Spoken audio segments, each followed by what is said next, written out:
It's been a wise investment and partnership with farmers, ranchers, and private landowners across the country. It's an investment we look forward to continue. We've got a number of speakers this morning, and to kick us off, we have the Vice Chair of the Congressional Sportsmen's Caucus here today, Congressman Austin Scott.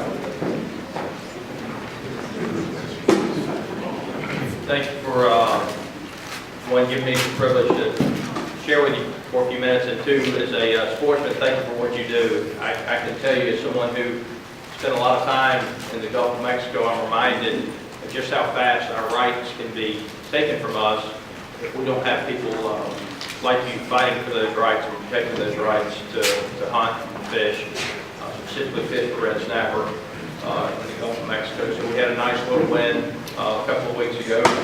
We might have to have a special provision in the Farm Bill for the right to fish in the Gulf of Mexico. That'd be an interesting little title that we could put in there. But, all kidding aside, I never dreamed when my granddad was teaching me about respect for the law, respect for the rules, respect for the game. If you're not gonna eat it, then let it live. And you know, that's what the majority of the people in this room stand for, and that's one of the privileges that we as Americans have, is the right to hunt and fish, and it seems that it's more and more being taken away from us. So a couple of things we're going to make sure that we do our best to protect in the Farm Bill are the conservation titles, private property ownership, and a partnership between private landowners and sportsmen is something I think we need to continue to look for. Certainly, there are good things that we can do for the environment in the Farm Bill, and I think we'll continue to do that. I mean, sportsmen and farmers are truly the people who enjoy and love the land the most. They are environmentalists by their very nature. And so with that, one of our partners in the Farm Bill will be Colin Peterson. He's the ranking member. He's a Democrat, but you wouldn't know it by talking to him.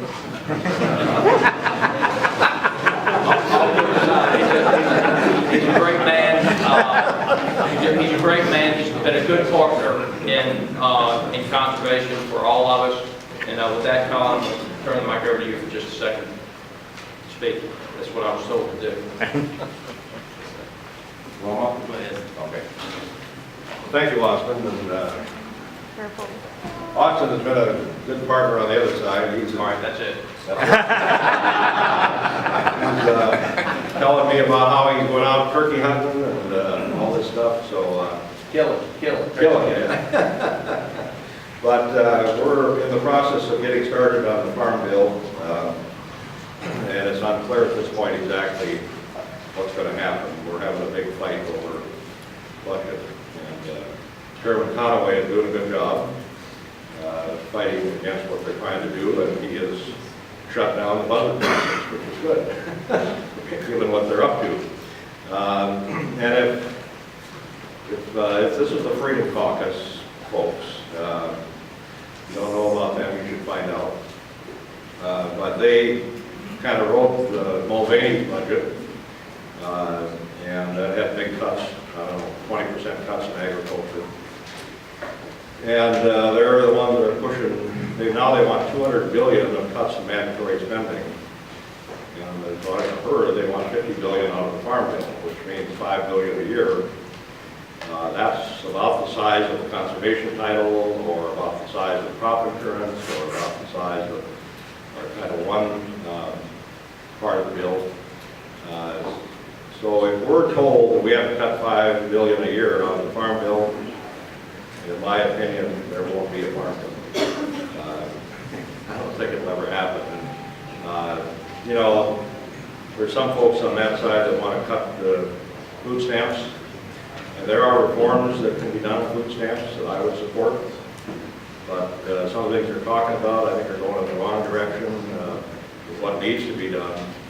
And if you cut food stamps, we're going to lose the urban, most of the folks on the Democratic side.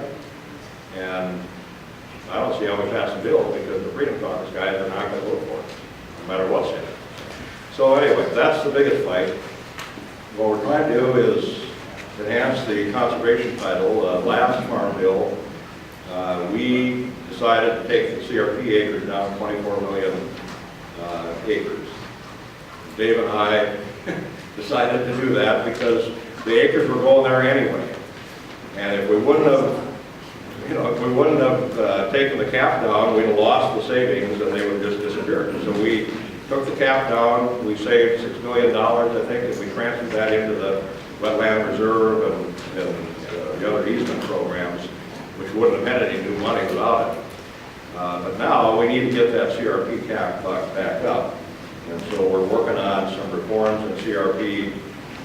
What I'm interested in, and Dave is interested in, is getting more big tract CRP on the ground. We have been decimated in South Dakota, North Dakota, some of my district, Montana. They've lost just huge amounts of CRP. And if you like the pheasant hunt, this is going to negatively affect us out in the future. So we have our challenges, but we're ready to go. And we're still working on a bipartisan basis, right? Oh, yeah. And that's what we do in the Ag Committee, and hopefully we can get this budget thing straightened out and we get a farm bill done, and it'll be good for conservation, good for wildlife, and good for the country. So thank you. Thank you, Colin. And I'm going to turn it over now to GT, who's the Vice Chair of the Ag Committee. So if we get everything right, you give the subcommittee chairman credit for it, and any complaints will go to the Vice Chair of the committee. Hey, good morning, everyone. I'm Congressman G.T. Thompson. I represent some of the best hunting and fishing in Pennsylvania. Some of the best hunting and fishing in the country, depending on what you're looking for. I represent 24% of the landmass of Pennsylvania. And I want to thank you for being your support for what you do as agencies, as individuals, as groups that are here. This is something being a member of the Sportsmen Caucus in my blood. I grew up, we just hunted and fished from eels to bass to trout, turkeys to deer. We did that so much, my dad developed such a passion that after 15 years he froze his retirement as a tool and die maker and opened a sporting goods store. After which, as a small business member, he never hunted and fished again. So I caution you, if you want to reduce your hours for access to hunting and fishing, either open a small business or run for Congress. Both of them will screw up your time doing things that you have passions for. It really is a privilege to be here, and it is, the Farm Bill is important. We all know that. It's important for many different reasons. My own personal vision of the Farm Bill is that if we're doing the Farm Bill right, in the end what we have is a robust rural economy, and that's good for everything. And if we do it wrong, things aren't so good. And that should be important to every American. That is a battle. Colin, I'm real privileged to work with him. I've been out to his district. We did some things together out there. As alluded to, sometimes we draw battles, not on the Ag Committee, it's not really between parties, but it is certainly between urban America and rural America outside the committee. And but as I like to say, without getting the Farm Bill right, the people all across America, especially those people in the cities, are going to wake up in the cold, the dark, and hungry because of what we provide to rural America. And so we need to get this right. As you know, the current Farm Bill does expire September of next year, 2018. I do think there is an urgency. I think the chairman, certainly share that with the chairman, because of the past 4 years of the rural economy has not done so well. Some of the things wasn't the fault of the Farm Bill and the Ag Committee. It was when folks outside the Farm Bill, such as budget, started to tinker with our numbers. Our number one commodity, milk, number one in Pennsylvania, obviously huge across country, is hurting dramatically. And that's a great example why folks in the Budget Committee ought to just leave their hands off and let it to the folks, the people who have that expertise in the area of jurisdiction, the Agriculture Committee, to write the Farm Bill. We've got a great example of how tinkering with the last Farm Bill outside of the Agriculture Committee has really done tremendous damage to the rural economy. And you want to, and that trickles down to every American when they look at affordable food. We have the Ag Committee has we've already held a lot of hearings. We started out up in our listening sessions or informal sessions. Any chance to be able to talk with people from rural America to find out what their needs are. We actually kicked that off up in the Pennsylvania Farm Show in January. Something that's become kind of an annual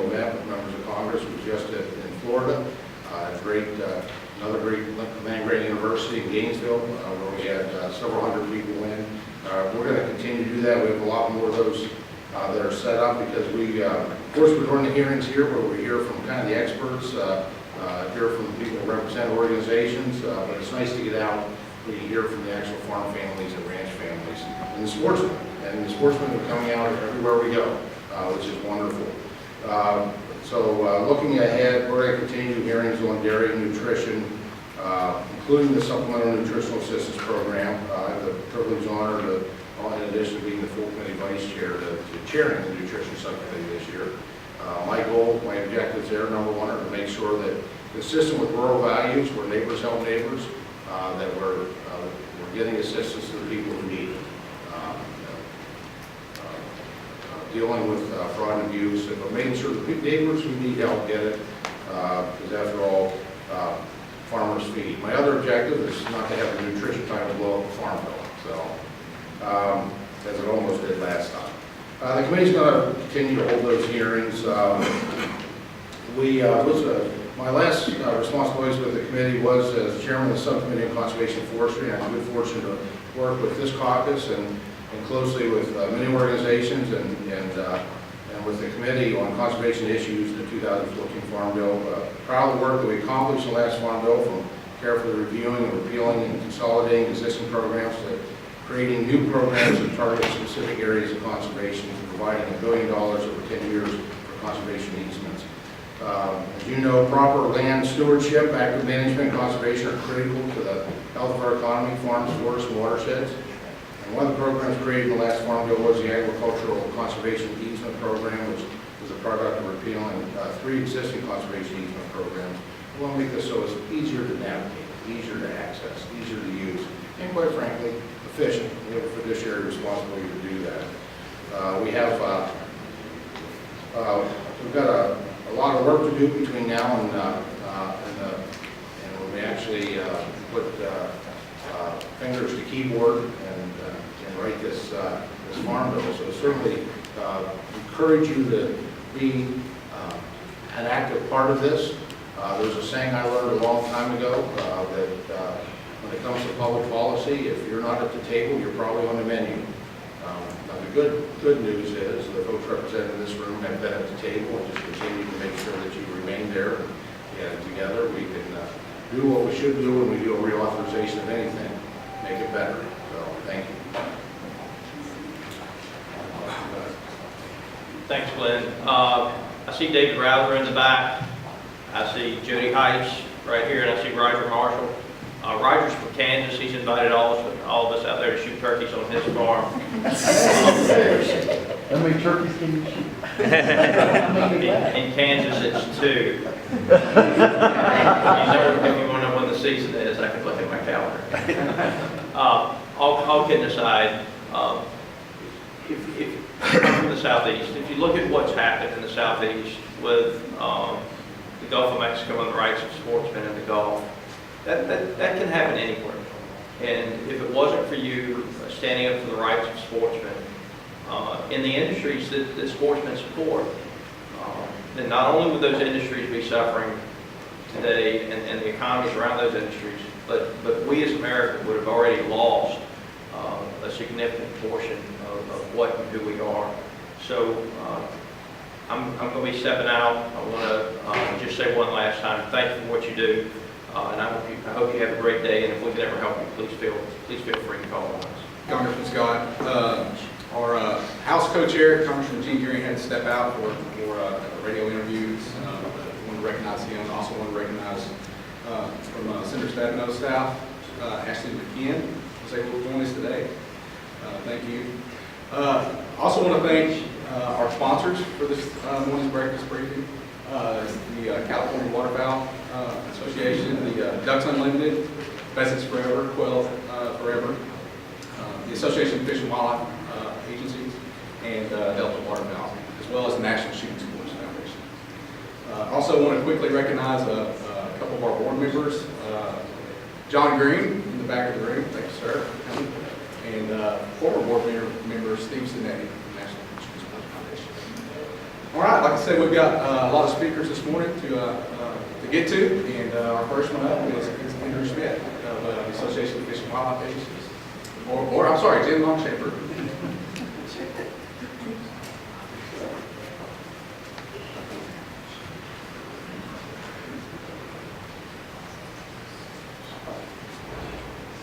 Good morning, everyone. I'm Jen Lockshafer, the Government Affairs Director for the Association of Fish and Wildlife Agencies. And what that means is we work and represent the fish and wildlife agencies, which all 50 states are members of our organization. So when we talk about the needs of the state fish and wildlife agencies and how we work with our conservation partners and producers across the country. So very honored today to speak before you about this critical issue. The Farm Bill is one of our top legislative priorities, I think, for all in this room. And it's not something that any one of us can do individually. It really is a team effort where we work side by side with, producers to help them meet their goals and objectives on their farms and ranches and forests and landscapes, and helping the other interests and needs of the country for sustaining, clean water and clean air and fish and wildlife and healthy habitats.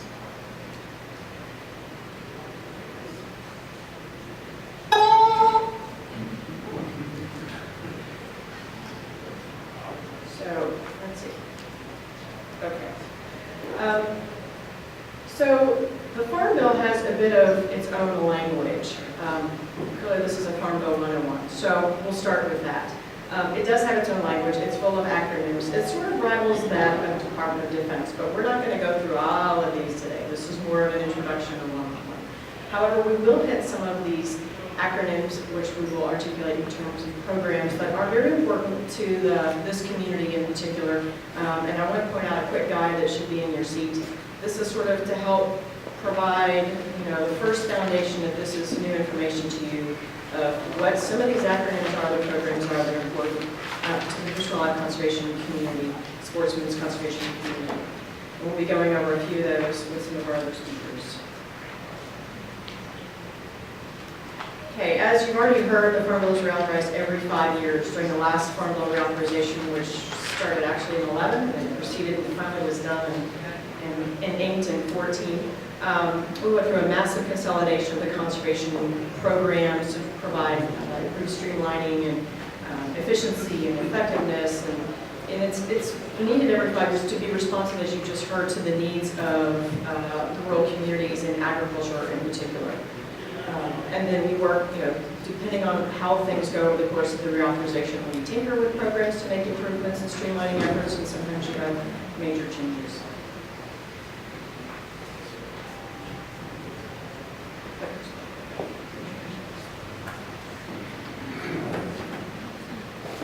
So, thinking about why the Farm Bill matters. If you look at this map, you can see that 70% of the lower 48 is privately owned, and there's a significant amount of public land. Well, we should also note that 50% of that private land is in agriculture and forestry, but I also say that where producers have grazing allotments on Forest Service lands or BLM lands or other areas, being able to operate as one operation seamlessly across land ownerships is pretty important. So don't just think about the blue areas, but think about the vast majority of these areas are providing food, fiber, timber, fish and wildlife habitat on private lands or under private operation of our nation. And it's working together across these landscapes and land ownerships are really important.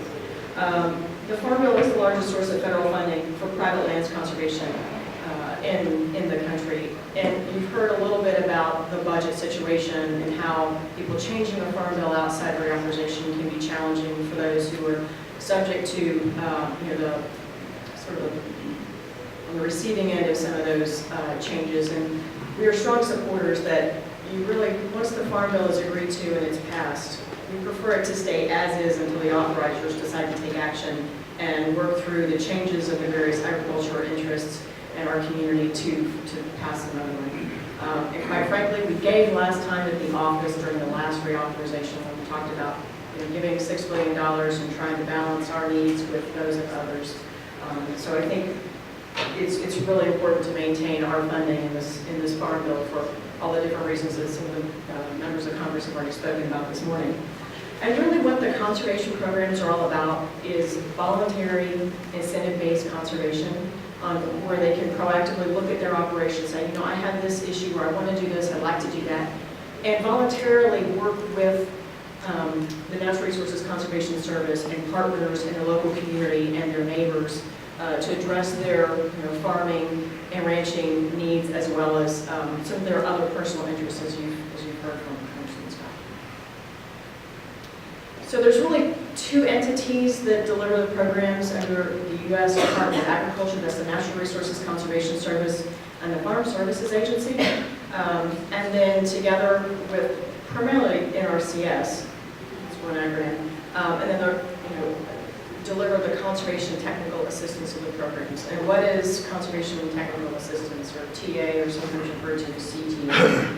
Well, this is really where you have people who are working one-on-one with farmers and ranchers and forest owners to say, what are your objectives of your, of your operation? What are your needs? Help identify potential solutions to challenges, provide opportunities for, enhancement of some of the activities they may already be doing. And so part of it is to provide expert advice to those producers about, land and forest and range management, and as well as navigating the paperwork of what the different needs are, whether to become eligible or to enroll in a program, and how the paperwork works, and what the producer's responsibilities are versus what they can expect from the federal government in partnership in return. And that's all really important, because without that technical assistance, the conservation program delivery system would not happen. And the state technical committees have a nice role in that the Natural Resources Conservation Service has state offices, if you will. And so there's the State Conservation Scenario Office, and then they have a state technical committee made up of producers and some of our conservation colleagues and different interests that provide advice, if you will, to the state conservationists when he's thinking about how to prioritize different programs or how to shape a specific initiative to address certain needs that may be part of their state. And so it's really an advice group to the state conservation, so that people are working together. These are a few of the programs that our community is interested in, that we focus on. So the folks who are coming after me are going to talk about the Conservation Reserve Program, which you've heard Congressman Peterson talk about, Environmental Quality Incentives Program, which is a cost-share program, the Conservation Stewardship Program, and you've heard a little bit about the easements. We're going to talk about that. And there's the partnership opportunities where we all work together. Turn the floor over to Mr. Dave Nelson. Thank you, Jen. Good morning, everyone. I get to talk a little bit about one of our favorite programs at Pheasants River, Quail River, the Conservation Reserve Program. The CRP works. It works for farmers and landowners, provides income stability and security that they really need. It works for American sportsmen, sportswomen.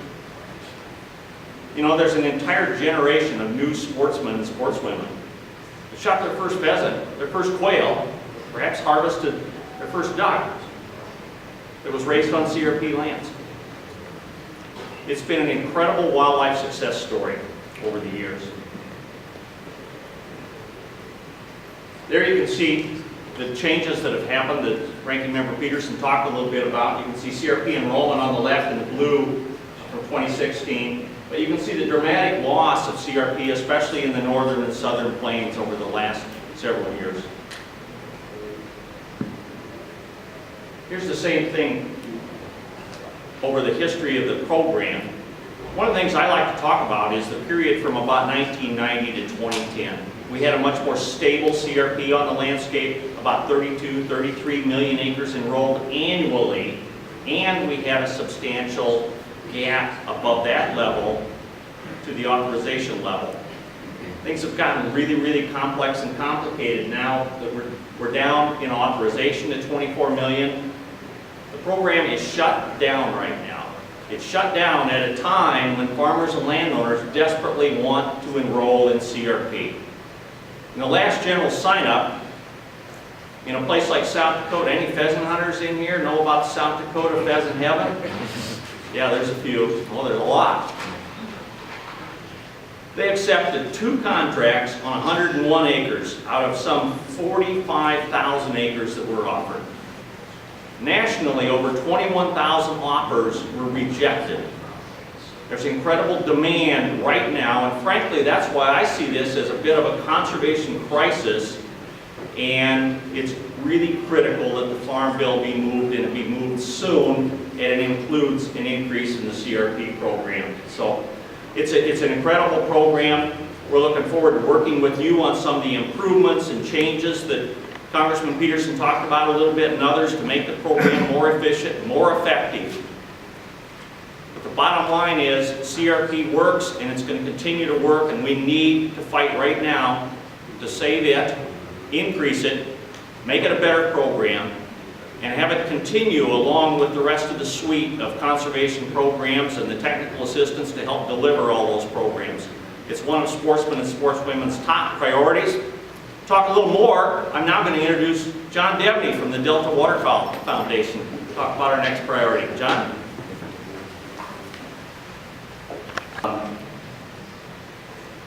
I live in Bismarck, North Dakota, an incredibly important place if you care about North American ducks and you care about duck hunting. But it's also a really important place if you talk to farmers and ranchers in North Dakota. It's one of the most important ag production states in the country. And based on what Congressman Peterson said today about the proposed cuts that we're hearing about, there's a real crisis happening in North Dakota. There's a crisis in conservation where we don't have the opportunities to fund the kind of conservation programs that there's demand for on the working landscape.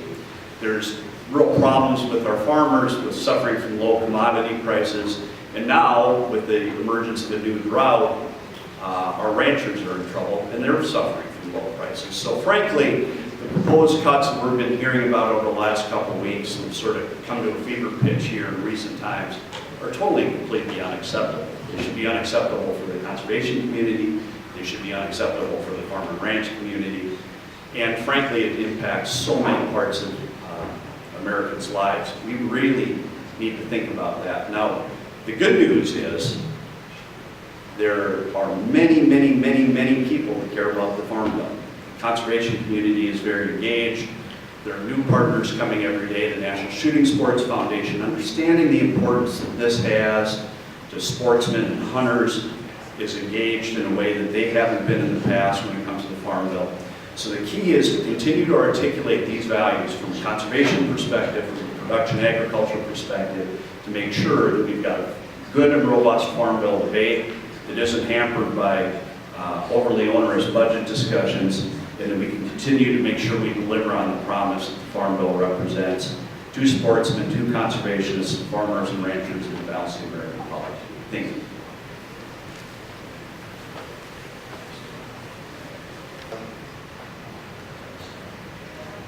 I am Kellis Moss, Director of Public Policy for Ducks Unloaded. I've got a list of priorities to run through, but I'll try to make it quick. I really think the takeaway for all of our groups this morning for you guys is if you like to hunt, if you like to fish, you need to concentrate on the Farm Bill. This is the most important policy out there for hunting and fishing. So let me click through a couple of priorities. Conservation compliance, that was a big win this community had in the last Farm Bill. Connecting that to crop insurance. Compliance has actually been around since 1985, so it's not a new policy, just the connection to crop insurance is new. Let me talk quickly about another new policy, the Regional Conservation Partnership Program. That also was created in the 14th Farm Bill. That's one of the ag programs where private funding can be added in. You're still doing ASAP, EQIP, CSP, but private groups like DU, Walmart, you name it, can add in funding, helping producers do conservation on their land. Last program I want to touch on is the Agriculture Conservation Easement Program. Again, that's a permanent easements from the Mississippi Alluvial Valley to the Great Plains, all over the country.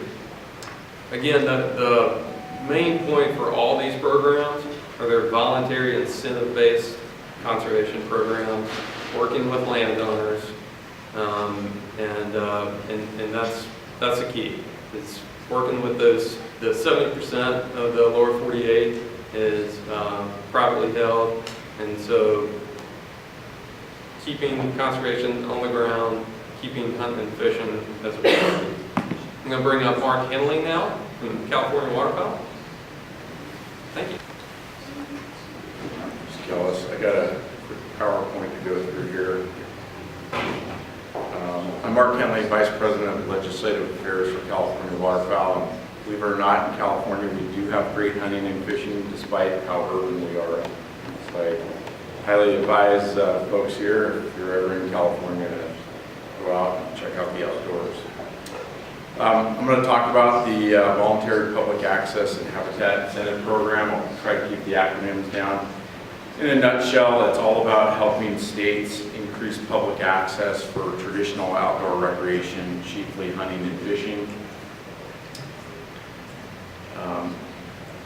This was brought about because we know that certain trends are out there. One of them is surveys have shown that access is a big issue. It can be a barrier to hunting and fishing participation. In our state, the waterfowl refuges out there are highly overtaxed. There's just not enough space for the demand. Cost is also an issue for many sportsmen. In California, a lot of them can't afford a private club. And so we've also seen the state governments have reduced their fee title acquisition, which has meant less public land available. And of course, the big focus nowadays is on private land conservation. You guys know a lot of this already, but just as a reminder, overall, outdoor recreation generates about $145 billion annually. Hunting and fishing license sales and the related validations like your duck stamp, your open game bird stamp, have historically provided the base funding for our state fish and wildlife agencies. Then we have the Pittman-Robertson taxes, the Dingell-Johnson taxes on sporting equipment. That is also a very important source of funding for state wildlife agencies. And hunting and fishing, of course, they're great wildlife management tools, but they also, frankly, are the incentive for most landowners to conserve habitat on their property. In our state, 2/3 of our remaining wetlands are actually owned as privately maintained duck clubs. So if hunting ever went away, we'd lose that habitat base.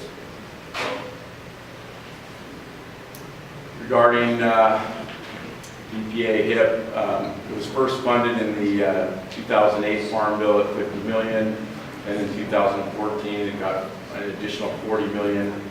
It used to be administered by the Farm Services Agency, now it's NRCS that has taken it over, and most of the funds ultimately are used then to pay private landowners directly to provide access to their properties for the public.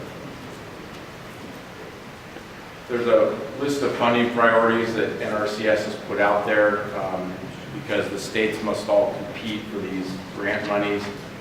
They look at the amount of acreage that would be available to the public, the quality of the wildlife habitat out on the landscape, and then how much the state or local government or tribal government will be able to match.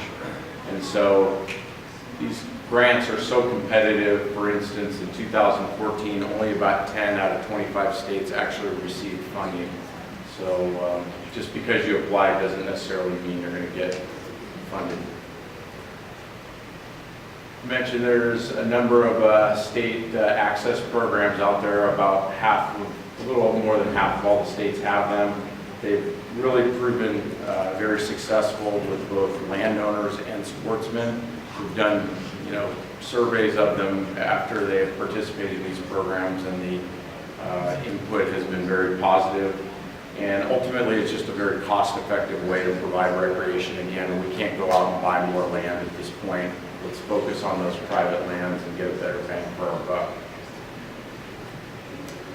And just last here, I'll tell you about California ARC program. It's called the SHARE program. The VPA HIP funding helped to start our program. We were very grateful for that back in 2011. By 2016, our program had enrolled 27 properties and provided hunting access to over 127,000 acres. But this was mostly focused on big game hunting. Right now, that funding is exhausted, and hunter applications, hunter fees are being used to basically support the program. So the hunters have taken it upon themselves to provide the funding. If we want to expand it to other types of hunting, like bird hunting, and to other recreation, fishing, wildlife viewing, we're just going to need more funding in the door. So hopefully the next farm bill again will include robust funding for our state. Thank you. I'm Roger Marshall from Kansas. Happen to have 320 acres of CRP, developed about 70 acres of wetland, live in the greatest wetland area in the world between Cheyenne Bottoms and Quivira Refuge. Certainly committed to trying to improve CRP and conservation practices across the country. I don't want to overpromise and underdeliver. We're all under some pretty tight budget constraints. But if you have members that don't understand what CRP really means and the impact it can have on not just hunting opportunities but conservation, please let me know. I enjoy visiting with other congressmen and women, and sometimes a first-hand testimony is worth all the lobbying in the world. So really just contact my office. Bill Wozniak's in the back here, is in charge of my conservation practice. Wave again, Bill. Okay, and or call my scheduler, and I'll just try to grab somebody on the floor and say, hey, this is what's cooking, and we'll continue to fight for these opportunities. And indeed, we are going to do a big members hunt on my property in November, and we'll try to get some members and maybe a Secretary of Agriculture out to hunt turkeys with me in the spring. If I miss anything, probably the thing I miss the most about my job right now is I don't get to hunt and fish. I used to take every Thursday off, because Les Woman was in labor, and I would go hunting or fishing, and boy, I sure miss it. So thanks.